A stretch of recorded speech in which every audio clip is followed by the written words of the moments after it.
Hello दोस्तों, आज का हमारा टॉपिक है टेंस।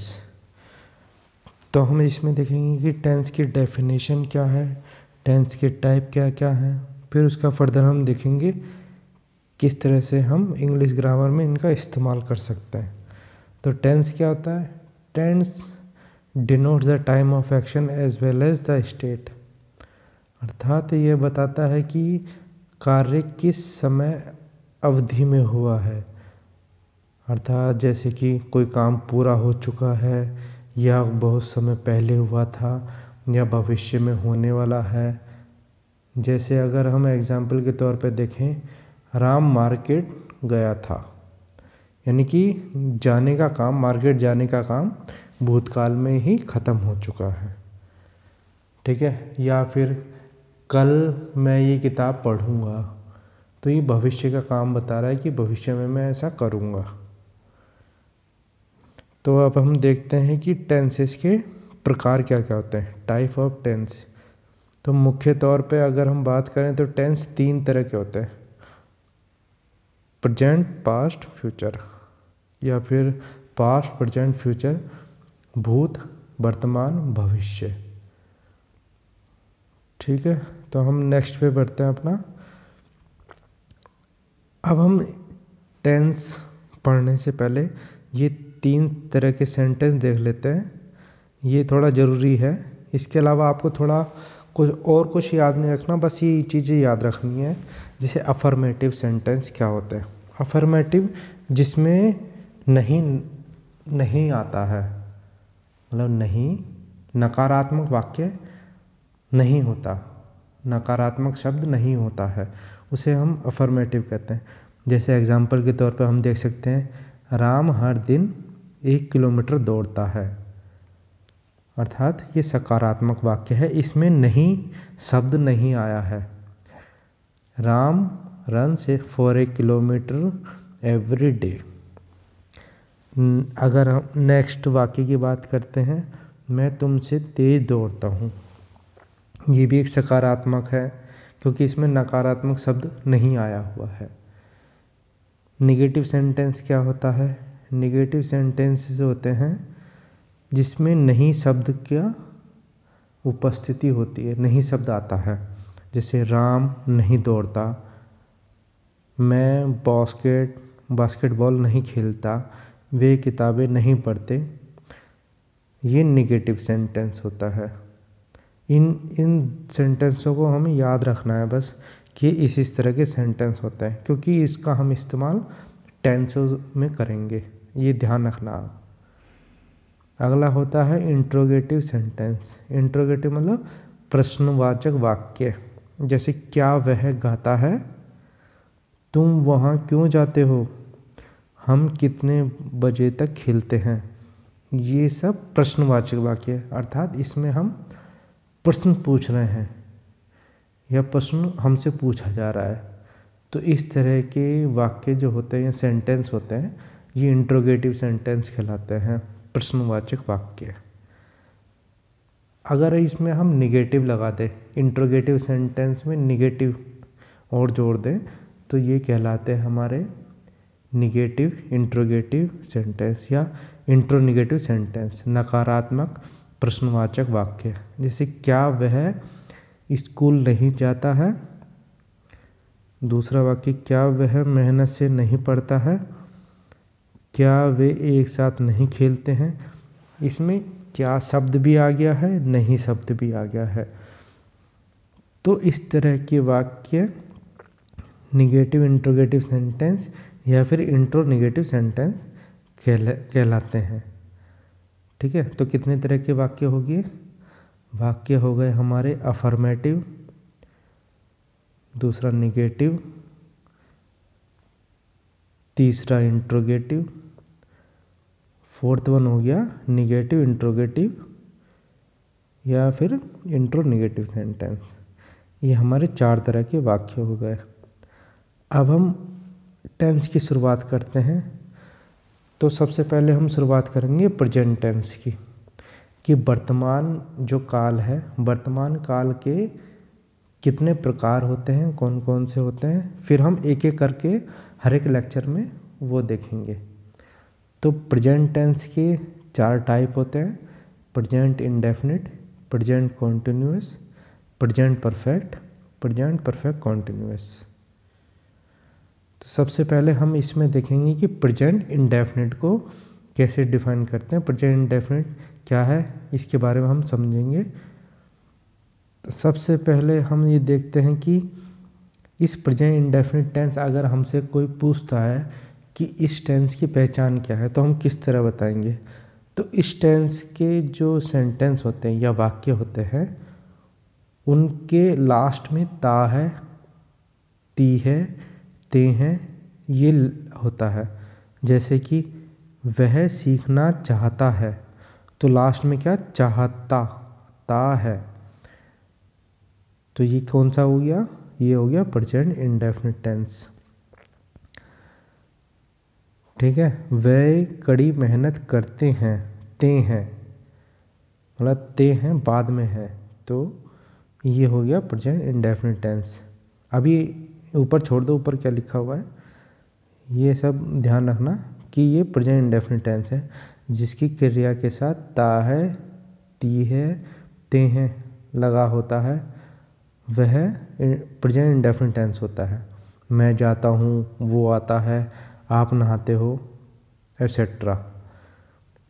तो मैंने या प्रेजेंट इंडेफिनिट टेंस में हमारे नेगेटिव भी सेंटेंस होंगे, अफर्मेटिव भी सेंटेंस होंगे, इंट्रोगेटिव भी सेंटेंस होंगे। तो इन सब को हम कैसे बनाएं, इसके कुछ रूल्स है। तो रूल्स हम एक एक करके देखेंगे। तो हम सबसे पहले देखते हैं अफर्मेटिव सेंटेंस कैसे बनाएंगे। प्रेजेंट इंडेफिनिट का अगर हमें अफर्मेटिव सेंटेंस दिया जाए तो हम किस तरह से बनाएंगे ये हम देखते हैं। तो सिंपल सा है, अफर्मेटिव सेंटेंस को बनाने के लिए सबसे पहले सब्जेक्ट क्या, जो क्रिया करता है, अर्थात जैसे मैं खाता हूँ तो मैं क्या हुआ, सब्जेक्ट हुआ। ठीक है, और सब्जेक्ट के बारे में बाद में पढ़ेंगे, बट इतना ध्यान रखिए जो क्रिया करता है वही सब्जेक्ट है। सब्जेक्ट वर्ब की फर्स्ट फॉर्म, वर्ब की फर्स्ट फॉर्म आपको जो सिंपल वर्ब जैसे गो की जाना, गो, आना, कम, प्ले, ये सब फर्स्ट फॉर्म है। नॉर्मल फॉर्म भी कह सकते हैं इसे, बेसिक फॉर्म वर्ब की, क्रिया की मतलब। फिर क्या करते हैं, वर्ब में एस या ई एस जोड़ते हैं, फिर उसके बाद ऑब्जेक्ट लगाते हैं। ऑब्जेक्ट है तो ठीक है, नहीं है तो कोई बात नहीं, तो हम ऑब्जेक्ट लगाते हैं। जैसे कि नीचे किस किस में एस या ई एस लगना है इस चीज़ का हमें ध्यान देना। जैसे ही है, सी है, इट है, अगर ये तीनों में से कोई एक भी सब्जेक्ट है तो वर्ब में एस या ई एस लगेगा ज़रूर, ये हमें ध्यान रखना है।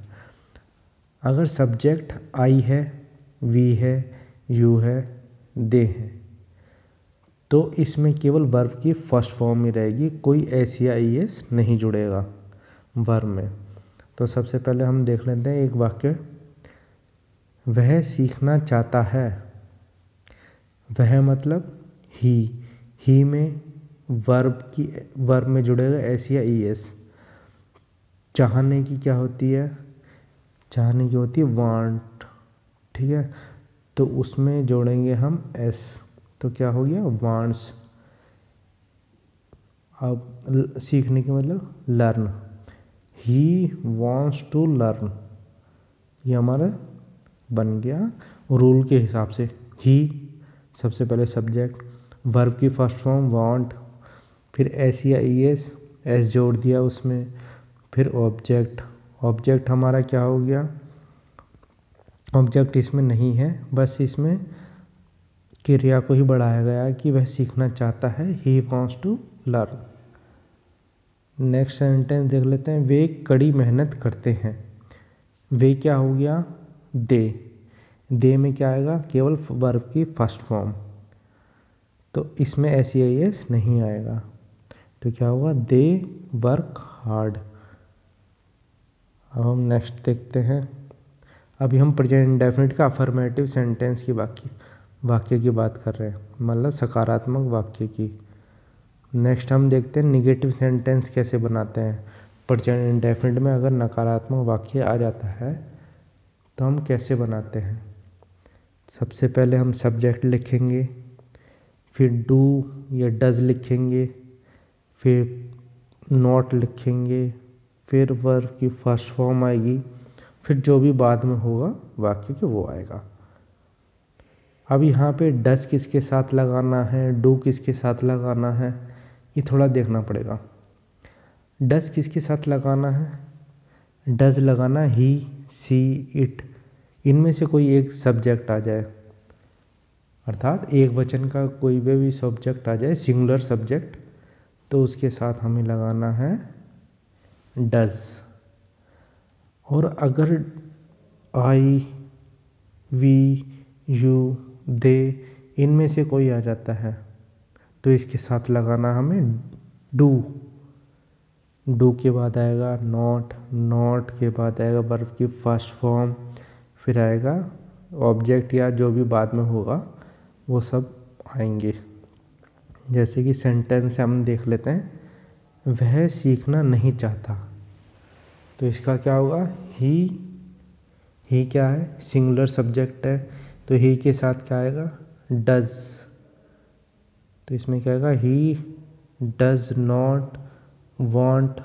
अब इसमें एस या ईएस नहीं लगता, वो हट जाता है, वो कहाँ चला जाता है, डज के साथ चला जाता है, तो उसमें नहीं लगता क्रिया में। तो he does not want to learn, तो ये होगा। दूसरा सेंटेंस है, वे मेहनत नहीं करते हैं, they do not work hard. तो अगला हम देखेंगे इंट्रोगेटिव सेंटेंस। इंट्रोगेटिव सेंटेंस बनाने के लिए हमें क्या करना होता है, ये थोड़ा देख लीजिए। सबसे पहले तो हमें WH मतलब who, whom, what, which, whose, why, how, ये W फैमिली की जितने भी वर्ड हैं तो इन्हें लगाना होता है, प्लस डज या डू लगाना होता है सब्जेक्ट के अकॉर्डिंगली, फिर सब्जेक्ट आता है, फिर वर्ब की फर्स्ट फॉर्म आती है, फिर फर्दर ऑब्जेक्ट या फिर बाद में जो अपना रहता है वो आता है, फिर उसके आगे क्वेश्चन मार्क। जैसे एग्जाम्पल से हम समझ लेते हैं, क्या वह स्कूल जाता है,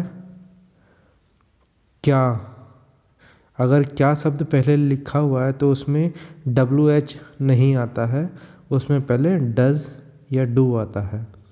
तो इसमें सब्जेक्ट क्या है, वह मतलब ही, तो सब्जेक्ट के साथ ही के साथ क्या आता है, डज। तो सबसे पहले डज लिखेंगे, does he go to school, question mark. ठीक है, नेक्स्ट देख लेते हैं, क्या वह 4 बजे उठता है, वह मतलब ही, does he wake up at 4 o'clock, question mark. अब हम अगला देखते हैं, निगेटिव इंट्रोगेटिव सेंटेंस, नकारात्मक प्रश्नवाचक वाक्य जिसमें प्रश्न भी किया गया हो और नकारात्मक भी हो। ऐसे वाक्यों को हम बनाने के लिए इस तरह का रूल फॉलो करते हैं। पहले WH फैमिली का वर्ड आएगा, जैसे वाई, हु, हुम, हुज, इस तरह के वर्ड आएंगे। फिर डज या डू आएगा, फिर सब्जेक्ट आएगा, प्लस नॉट आएगा, प्लस वर्ब की फर्स्ट फॉर्म, फिर ऑब्जेक्ट, देन क्वेश्चन मार्क। क्या वे एक साथ नहीं खेलते हैं, इसको हम कैसे बनाएंगे, इसको हम बनाएंगे डू क्यों आया, क्योंकि सब्जेक्ट है इसका वे मतलब दे के साथ डू आता है, तो यहाँ पे डू का इस प्रयोग किया गया है। तो डू, दे, नहीं मतलब नॉट आएगा, फिर नॉट प्ले टुगेदर। अगला देख लेते हैं सेंटेंस, आप उसे क्यों नहीं डांटते, why do you not scold him. ठीक है, इसमें क्यों बीच में आया है, क्यों मतलब वाई, नहीं भी है तो ये निगेटिव इंट्रोगेटिव सेंटेंस हो गया, तो नॉट भी आएगा।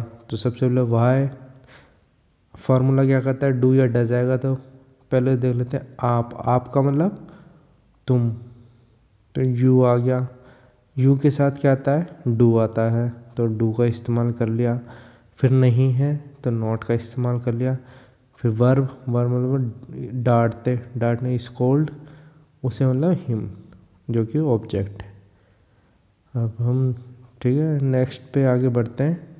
ये आपके कुछ प्रैक्टिस क्वेश्चंस हैं जो आपको बनाने हैं। अगर कुछ भी डाउट होता है आपको तो आप मुझे कमेंट सेक्शन में बता देना, मैं आपका डाउट सॉल्व करने की कोशिश करूँगा। ठीक है, okay, thank you, bye bye. और एक और बात है, अगर आपने मेरा चैनल सब्सक्राइब नहीं किया सब्सक्राइब करें और वीडियो को लाइक करें। Thank you so much, bye bye.